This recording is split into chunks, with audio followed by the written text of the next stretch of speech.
살아가다 보면 이 마음이 힘든 상태로 살아가는 사람들은 종종 마음의 문을 닫아버리고 사는 경향이 있지요.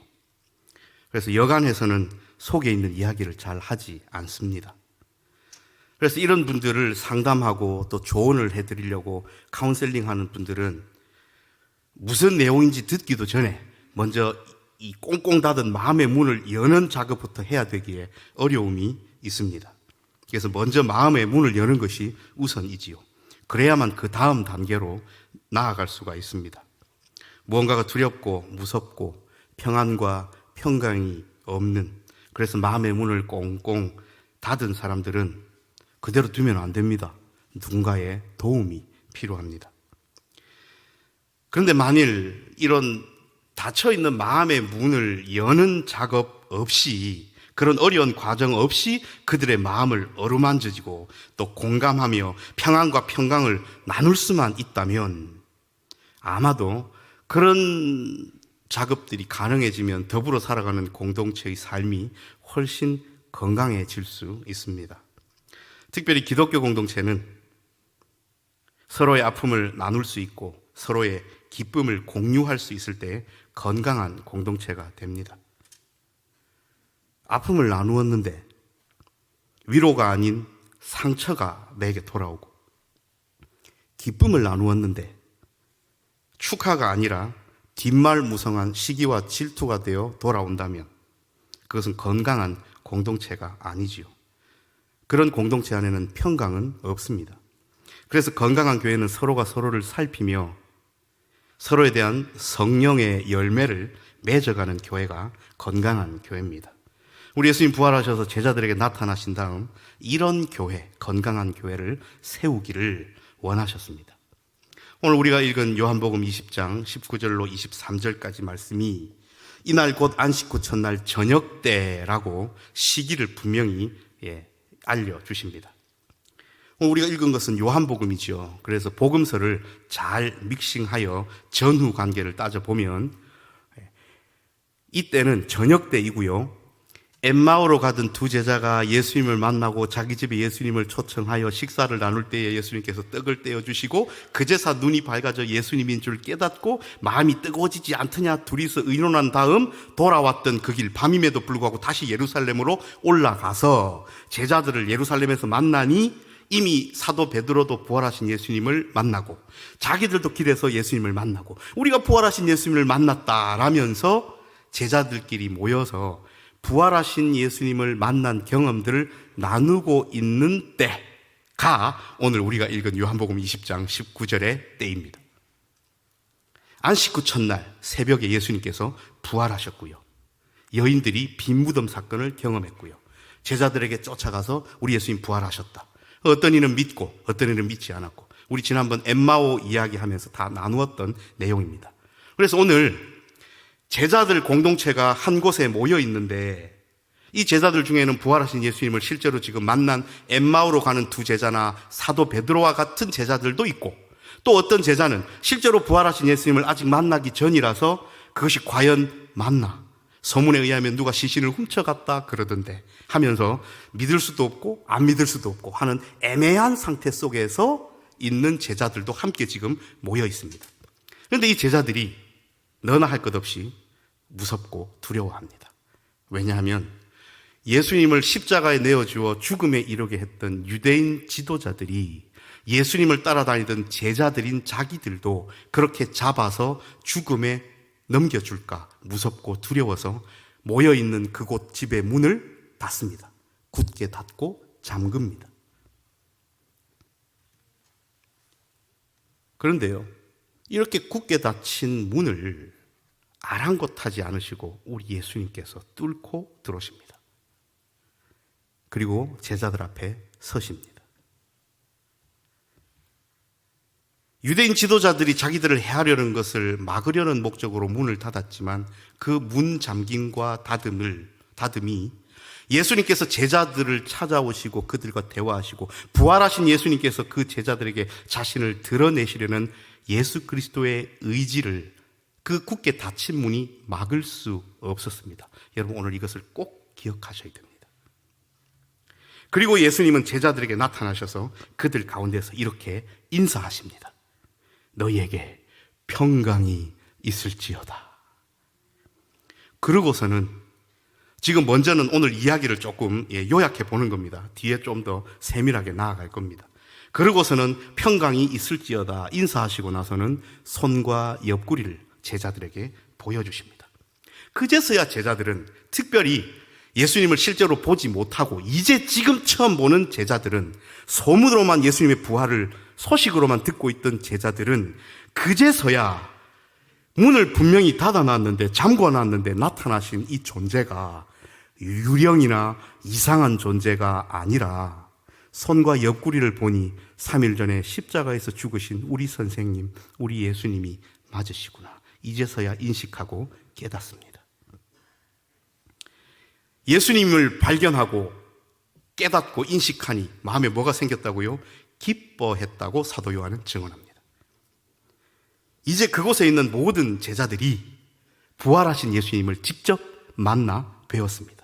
이제는 소문만 듣고 긴가 민가 헷갈릴 필요가 없습니다. 지금 내 눈앞에 부활하신 예수님이 살아 계십니다. 손과 옆구리를 보여주시면서 내가 죽었던 그 예수, 너희들 선생이다, 구원자다, 그리스도다 보여주십니다. 이렇게 깨달은 그들에게 예수님은 다시 한번 인사하십니다. 너희에게 평강이 있을지어다. 여러분, 다시 이 인사를 하십니다. 이제 예수 그리스도의 부활을 인식하고 동시에 부활하신 예수님을 직접 배운 제자들에게 예수님은 인사 뒤에 무언가를 덧붙이십니다. 아버지께서 나를 보내신 것 같이 나도 너희를 보내노라. 그리고서는 예수님께서는 이 파송에 하나님께서 아들 예수 그리스도를 이 땅에 보내신 것 같이 예수님도 제자들을 세상을 향하여 보내실 것인데, 이 파송 과정에서 반드시 있어야 하고 없어서는 안 되며, 또 거꾸로 이것만 있으면 되는 것을 제자들에게 부여하십니다. 그게 뭡니까? 성령입니다. 그래서 이제 성령을 받은 제자들, 성령의 능력으로 예수님의 사역을 이어서 감당하고 파송될 제자들은 오늘 23절 말씀에 죄사함의 권세까지 얻게 됩니다. 이것이 19절부터 23절까지 말씀의 요약입니다. 이 이야기에서 우리가 몇 가지 주목해야 될 부분이 있으므로 조금 더 세밀하게 다시 처음부터 들어가 보도록 하겠습니다. 먼저 굳게 잠근 문입니다. 제자들은 예수님을 십자가에 내어준 유대인들이 무서웠습니다. 그래서 자신들도 예수님처럼 죽음에 넘겨짐을 당할까 봐 무섭고 두려운 나머지 문을 닫아버렸습니다. 잠궜겠죠. 아무도 못 들어오게 해요. 혹 유대인 지도자들이 예수님을 따라다니던 제자들도 잡아 죽이려고 누군가를 보내면 문을 닫아놨고 잠궈놔야 도망갈 시간을 벌 수 있지 않습니까? 잠그고 닫았습니다. 그런데 여러분, 우리 예수님께서는 제자들이 이렇게 무섭고 두려워할 것을 미리 아셨습니다. 오늘 우리는 요한복음 20장을 읽었고요. 이 요한복음 20장은 십자가에서 고난당하시고 죽으신 예수님이 사흘 만에 부활하신 이후의 이야기입니다. 그런데 요한복음 14장 27절에서 아직 고난당하시기 전 예수님께서 제자들에게 이런 말씀을 주십니다. 평안을 너희에게 끼치노니 곧 나의 평안을 너희에게 주노라. 내가 너희에게 주는 것은 세상이 주는 것과 같지 아니하니라. 너희는 마음에 근심하지도 말고 두려워하지도 말라. 예수님 미리 아셨습니다. 여러분, 우리의 삶도 우리를 두렵게 하고 무섭게 하는 많은 삶의 요소들이 있습니다. 건강을 잃을까? 갖고 있는 물질이 떨어질까? 자녀가 잘 될까? 꼭 이걸 무서움과 두려움이라고 표현하기에는 좀 그렇습니다만 우리 늘 걱정과 염려 속에, 근심 속에 살아가지 않습니까? 예수님 이걸 아신대도요. 여러분, 우리의 삶을 두렵게 하고 무섭게 하는 이 요소들, 그런데 이런 무서움과 두려움은 우리의 생각과 방향과 가치가 세상을 향해 있을 때, 즉 우리의 믿음이 나약할 때에 생깁니다. 제자들은 이미 예수님께서 이러한 말씀으로 그들을 미리 위로하시고 힘 얻으라고 말씀을 주셨음에도 실제 이 일이 그들에게 닥쳤을 때에 그들은 전혀 예수님의 미리 말씀하신 요한복음 14장 27절의 말씀을 기억해내지 못한 채 문을 걸어 잠궜습니다. 무섭고 두려웠으니까요. 그들은 닫아놓은 그 문이 그들을 보호해 줄 것처럼, 잠궈놓은 그 문이 그들의 평강을 책임져 줄 것처럼 여겼습니다만, 예수님은 잠긴 그 문을 그냥 그대로 여신 것이 아닙니다. 그냥 그대로 통과하여 제자들 앞에 서셨습니다. 그 닫힌 문이 예수님께서 제자들을 만나시고자 하는 그 의지를 결코 막을 수 없었습니다. 그 예수님의 의지를 방해하지 못했습니다. 마찬가지로 우리의 나약함도 두려움도 무서움도 세상을 향한 그릇된 삶의 방향도, 우리가 그런 믿음 없는 삶을 산다 할지라도 그것이 예수님께서 우리의 삶에 찾아오시는 것을 방해하거나 막지 못합니다. 우리가 해야 하고 할 수 있는 일은, 그렇게 우리의 죄인된 삶에 예수님께서 찾아오셨을 때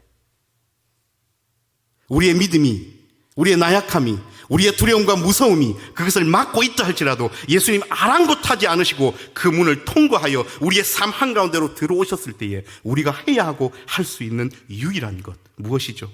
예수님을 영접하는 것밖에 없습니다. 이제 이렇게 들어오신 예수님께서 제자들에게 인사하십니다. 샬롬.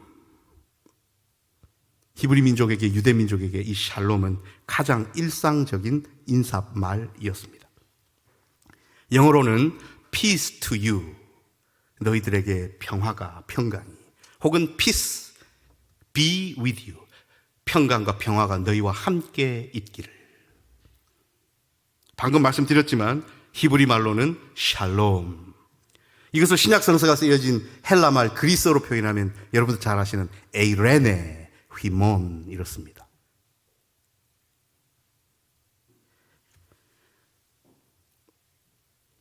하나님께서, 예수님께서 이 평강과 평안을 외치셨는데 유대인들이 이미 일상적인 언어로 너무나도 쉽고 또 입에 붙은 인사말로 샬롬을 외치며 수백 년을 살아왔습니다. 여러분, 유대민족들이 평강을 외치는 이 샬롬이 그들에게 일상적인 인사말이라는 것은 많은 의미가 담겨 있습니다. 그들의 민족적 상황과 맥을 같이 합니다. 예전 우리가 보릿고개 등으로 참 힘든 삶을 살았을 때에, 지금 2020년이니까요, 한 60년, 70년 전, 그지요? 그때 우리 어른들 아침에 만나면 뭐라고 인사하셨습니까? 어르신 식사했습니까? 이렇게 인사했지요. 왜 그런 인사를 나누었습니까? 먹고 사는 게 힘들었으니까요. 저 어르신 보고 아침에 만나서 어르신 식사하셨습니까? 여쭈었는데, 아이고 오늘 아침에 먹었다, 배부르게 먹었다, 이렇게 답을 하시면 아이고 건강하게 오늘 하루 또 잘 지내시는구나, 그게 인사말 아닙니까? 마찬가지로 여러분, 유대민족들에게 샬롬은 오매불망 그들이 바라는 소망이었습니다. 여러분, 출애굽 직전에 유대민족들이 어떤 삶을 살았습니까? 종살이했죠, 애굽에서. 그리고 광야로 나와서 40년을 지나고 하나님 약속하신 가나안 땅에 들어갔지만, 그래서 왕조를 이루었지만 하나님 앞에 불순종으로 살았기에 결과는요, 북이스라엘은 아수르에게, 조금 더 시간이 지나 남유다는 바벨론 느부갓네살에게 망하게 되고 나라가 없어지고 디아스포라로 흩어지며, 그때부터 예수님 오시는 그때까지 종살이하고 포로의 삶을 산 그들. 그러니 이들은 민족적 상황 속에서 서로 인사를 나눌 때 평화롭냐, 평강이냐, 샬롬이냐 이렇게 인사할 수밖에 없었습니다. 왜냐하면 하나님께서 약속하신 메시아가 오셔서 진정한 평강의 왕이 오셔서 그들의 삶 가운데, 그들의 민족 가운데, 이스라엘 나라 가운데 하나님께서 허락하신 평강이 빨리 도래하기를 바라는 마음으로 그런 인사말을 나누었습니다. 만나는 사람들마다 서로 샬롬을 외치면서 수백 년을 살았지만 그들에게 궁극적인 참 샬롬은 경험되지 못했습니다. 그러나 예수님이 오신 이후의 상황은 완전히 달라집니다. 누가복음의 저자 누가는 그의 복음서 시작 부분에서 예수님의 탄생을 이야기하면서 이렇게 외칩니다. 여러분들 잘 아시는 말씀입니다. 지극히 높은 곳에서는 하나님께 영광이요, 땅에서는 하나님이 기뻐하시는 사람들 중에 평화로다. 누가는요, 이 당시 자기가 신적인 권위를 가졌다고 자부하면서 이 세상에 자기가 평화를 부여했다고 주장하고 우기는 로마의 황제 아우구스투스의 팍스 로마나를 정면으로 부정하고 있습니다. 팍스 로마나, 로마의 황제가 정복 전쟁을 벌여서 온 족속들과 전쟁을 벌이다가 이제 배가 부르고 할 만큼 전쟁을 다 치루었으니 그 전쟁을 멈추었을 때에 로마의 황제가 세상을 향하여 가져다주는 전쟁 없는 평화, 그러므로 내가 신이다 라고 이야기했던 그 팍스 로마나. 그런데 사도 누가는 그 로마 황제 아래에 치리를 받고 살아가는 그 시절에 팍스 로마나가 아니라 팍스 크리스토스를 외쳤습니다.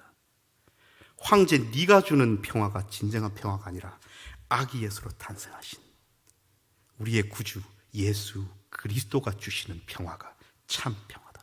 그래서 오늘 이렇게 외쳤습니다. 지극히 높은 곳에서는 하나님께 영광이요, 땅에서는 하나님이 기뻐하신 사람들 중에 평화로다. 여러분, 이것은 쉽게 외친 선포가 아닙니다. 황제 외에 그 어떤 다른 존재에게 절하는 것만으로도 사형에 처해지는 그 시대에 황제가 신적인 권위라고 스스로 자부하며 외쳤던 팍스 로마나를 글로 써서 정면으로 반박하며 네가 주는 평화가 참 평화가 아니라 아기 예수로 오신 예수 그리스도께서 주시는 평화가 참 평화라고 글로 써서 펼쳤으니 누가는 목숨을 담보로 이런 글을 썼던 겁니다.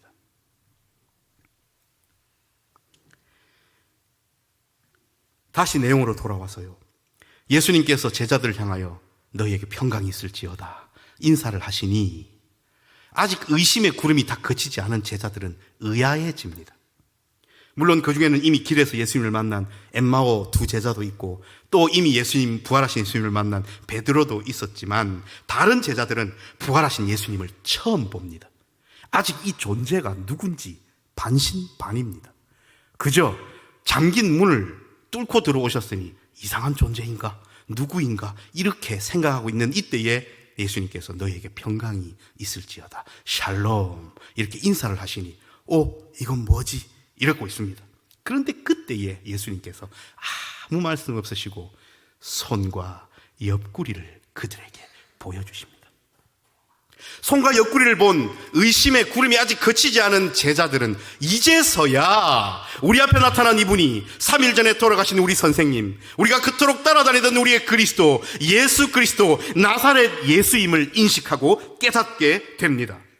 이제 그 자리에 있는 모든 제자들은 예수님께서 부활하셨다는 사실을 의심이 아닌 확신으로 인식하게 됩니다.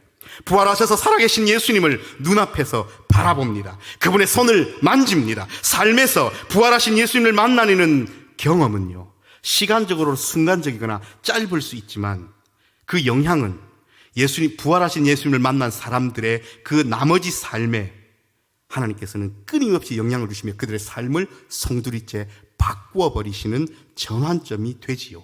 오늘 이 제자들은 그 전환점에 서 있습니다. 그들의 삶이 이제 바뀔 겁니다. 그들의 나머지 삶이 이제 예수 그리스도의 손에 붙잡힌 바 된 삶이 될 겁니다. 여러분, 사도 바울도 다메섹으로 가는 길에서 눈이 먼 채 음성으로만 예수 그리스도를, 부활하신 예수 그리스도를 만났잖아요. 만난 이후에 사도 바울의 삶이 어찌 변했습니까? 완전히 예수님께 사로잡힌 삶, 복음 증거자의 삶.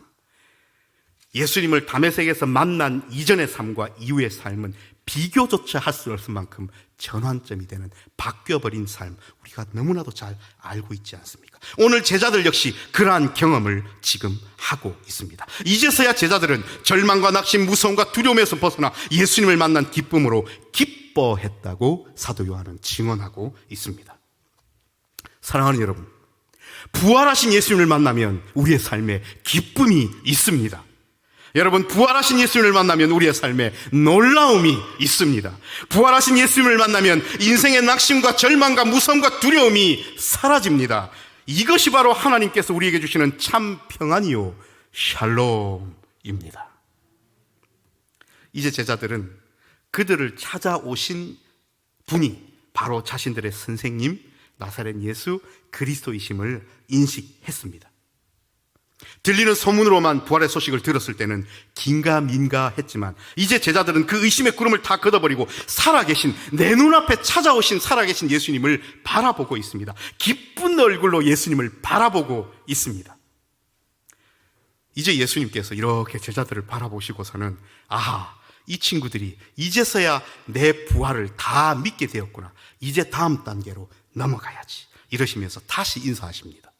여러분, 부활하신 예수님을 만나고 예수님을 인식한 전의 평강과 후의 평강은 다릅니다. 예수님 그래서 다시 인사하십니다. 너희에게 평강이 있을지어다. 샬롬. 그런데 여기 하나 더 붙이십니다. 아버지께서 나를 보내신 것 같이 나도 너희를 보내노라. 평강 뒤에 바로 사역의 장으로 이 제자들을 파송하려 하십니다. 이제 예수님은 이 제자들을 파송하시면서 그냥 그대로 아무것도 없는 채로 보내시지 않고 파송받아 예수님의 사역을 나누어 받은 자들이 반드시 가져야 되고 있어야 하며 또 없어서는 안 될 유일한 것, 성령 하나님을 주십니다. 그런데 오늘 표현해 보면 이렇게 예수님께서 하셨다고 되어 있지요. 그들을 향하사 숨을 내쉬며 이르시되 성령을 받으라. 제가 예전에 청년부 설교할 때는 막 흉내를 내고 그랬습니다. 숨을 내쉰다. 여러분, 숨결을 내쉰다. 저는 말씀을 준비하면서 이 부분에서 두 가지가 생각났습니다. 하나님께서 창조하실 때에 흙으로 사람을 빚으시고 다른 동물들도 흙으로 빚었죠. 그런데 다른 동물들과 다른 점이 무엇이었습니까? 흙으로 지어서 그 사람에게는 하나님께서 생기를 불어 넣으셨죠. 그래서 사람이 생명이 된지라라고 창세기는 이야기하십니다. 그러므로 다른 동물들과 우리 인간은 다릅니다. 그리고 사람이라는 뜻을 가진 존재, 아담의 뜻은 사람이지요. 그래서 그 존재, 흙으로 빚었지만 하나님의 영이 들어간 그 존재를 보고 비로소 하나님께서 사람아, 아담아 하셨습니다. 히브리어 단어는 성령, 영, 바람, 숨결 같은 단어를 씁니다. 한 가지 더 생각이 났는데요. 에스겔 37장에서 선지자 에스겔이 마른 뼈를 일으켜 군대를 이루는 환상을 볼 때에 마른 뼈들에게 뭐라고 명령합니까? 생기야 들어가라. 그 생기가 에스겔 자기 생기겠습니까? 아니요. 하나님의 영이 임하시면 마른 뼈가 살아나서 군대를 이루었습니다. 또 하나 더 생각납니다.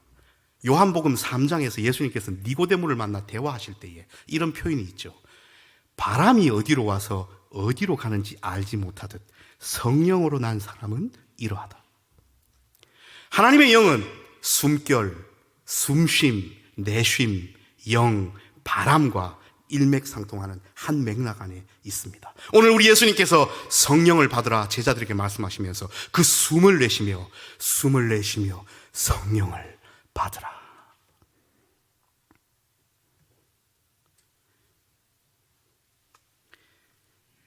그래서 성령 충만함을 허락하셔서 파송하신 이 제자들에게 오늘 우리에게 주신 23절 말씀이 있습니다.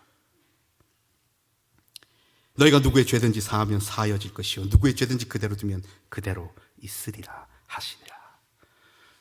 우리가 쉽게 해석하기에는 조금 어려움이 있는 구절입니다. 그런데 이 구절은 다른 복음서의 내용들과 한번 비교해 보아야 됩니다.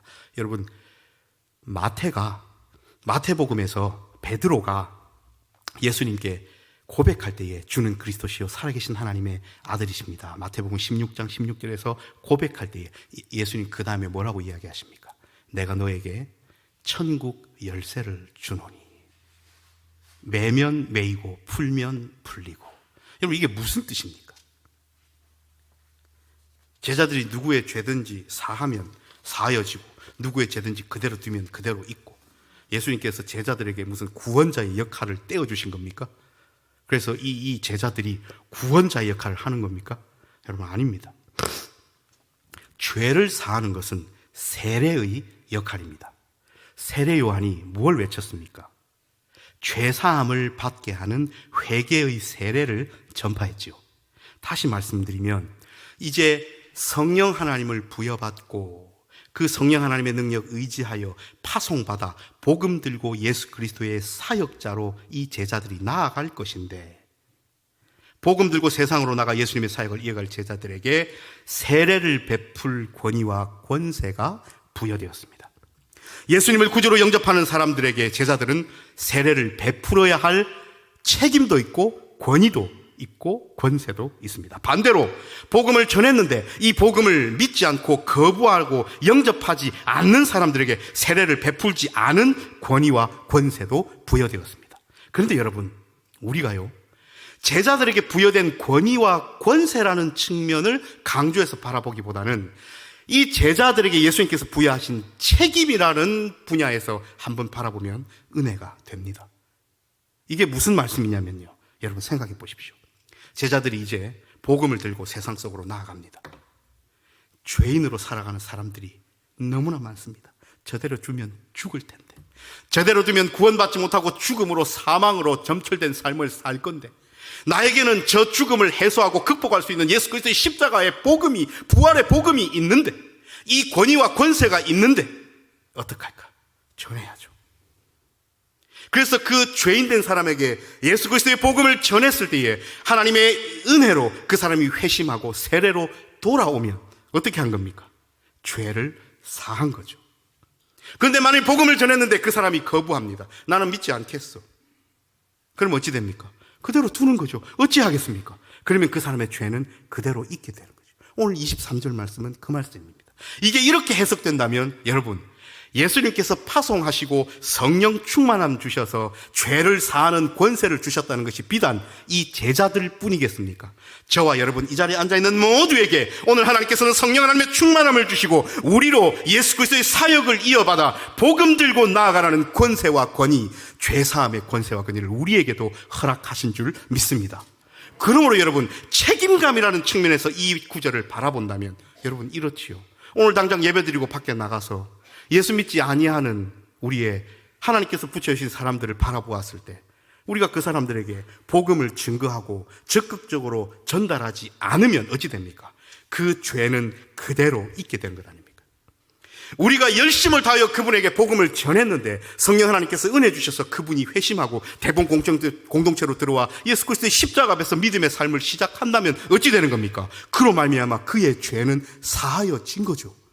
우리는 이런 훌륭하고도 막중한 임무를 받은 예수 그리스도의 제자들입니다.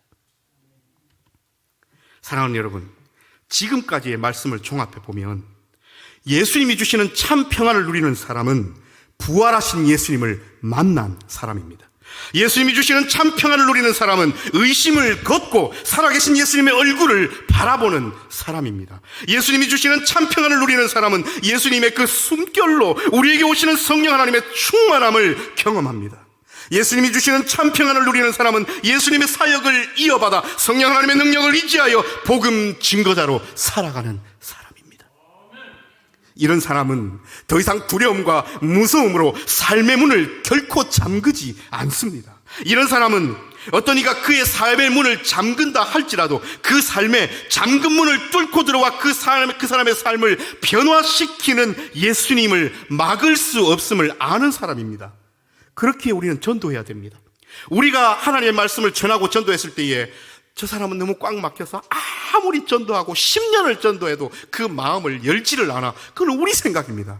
그것을 뚫고 들어가시는 분이 예수 그리스도를 아는 사람이 참 평안을 누리는 사람입니다. 그러므로 여러분, 예수님이 주시는 참 평안을 누리는 사람은 예수님의 사역을 이어받아 성령 하나님의 능력 의지하여 복음 증거자로 죽을 때까지 살아가는 사람입니다.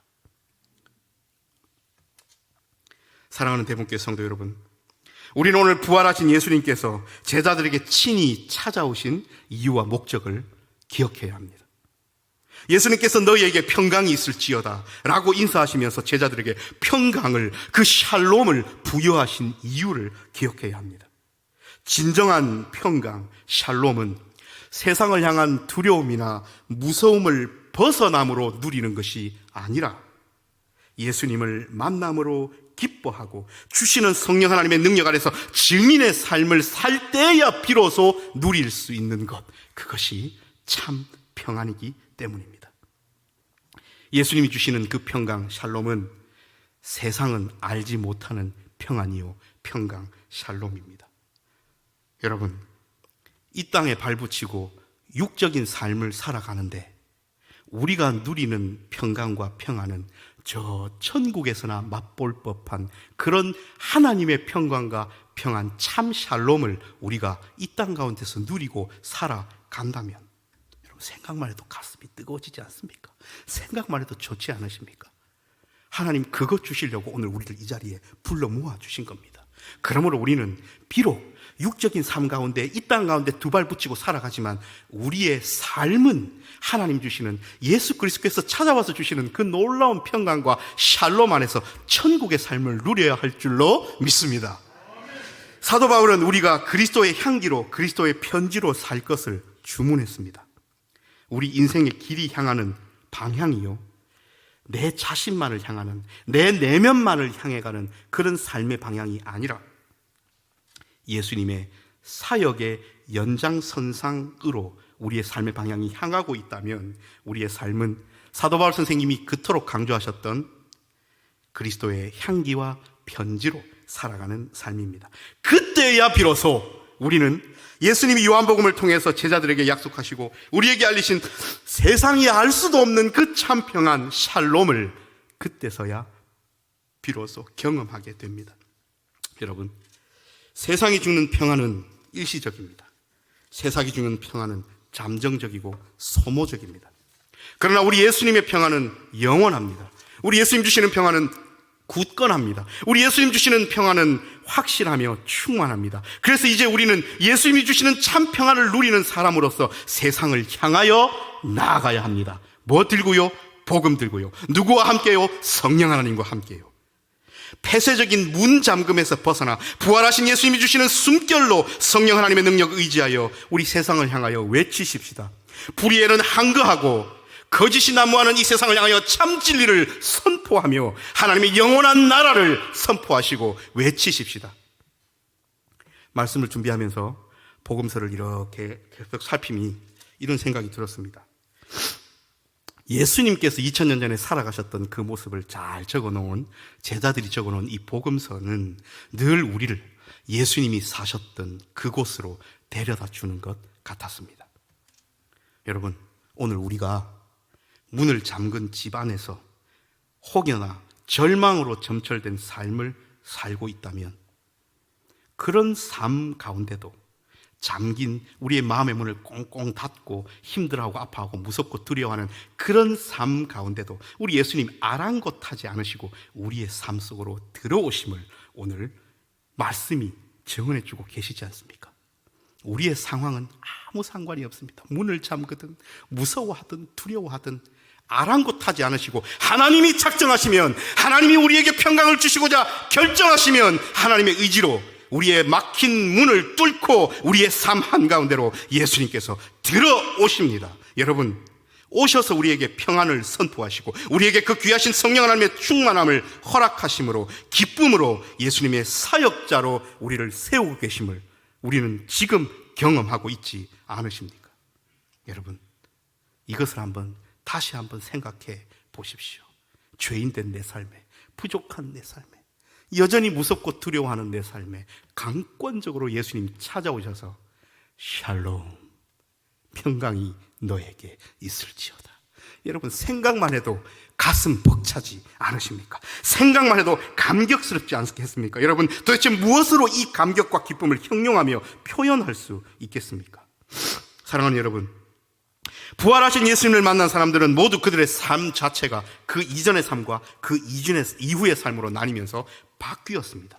그들의 삶의 방향이 전환되었습니다. 이것이 참 평강이요 샬롬입니다. 이것이 지극히 높은 곳에서는 하나님께 영광이요 땅에서는 하나님이 기뻐하시는 사람들 중에 평화입니다. 사도 베드로도, 사도 바울도, 수많은 제자들도, 어거스틴도, 종교개혁자 마틴 루터도, 2000년 기독교 역사를 이끌어온 우리의 믿음의 선배들도, 부활하신 예수님을 만나고 그들의 삶을 하나님께 드림으로 참 평강을 누렸던 사람들입니다. 특별히 사도 바울 선생님은 자신의 그 다메섹 도상에서의 드라마틱한 예수님과의 만남 경험으로 언제나 그 평강은 은혜로 나아감을 알았던 사람입니다. 그래서 여러분 기억하시겠지만 신약 성경에 사도 바울 선생님이 쓰신 모든 편지글 앞에 인사말에는 에베소 교회에 편지하고 고린도 교회에 편지하고 갈라디아 교회에 편지할 때 뭐라고 인사를 합니까? 너희에게 은혜와 평강이 있을지어다. 사도 바울은 이것을 깨달았어요. 하나님께서 주신 샬롬 평강은 인간이 이 땅을 살아가면서 누릴 수 있는 가장 큰 하나님의 은혜구나. 그러므로 제자들아, 내가 세운 교회의 교인들아, 예수 그리스도의 그 평강과 은혜가 너희와 함께 있기를, 그것이 나와 함께 공유되기를 기도하는 마음으로 그들에게 편지를 쓰셨죠. 바울은 예수님을 만남으로 오는 그 평강이 하나님의 가장 큰 은혜임을 기억하고 잘 알았던 사람입니다.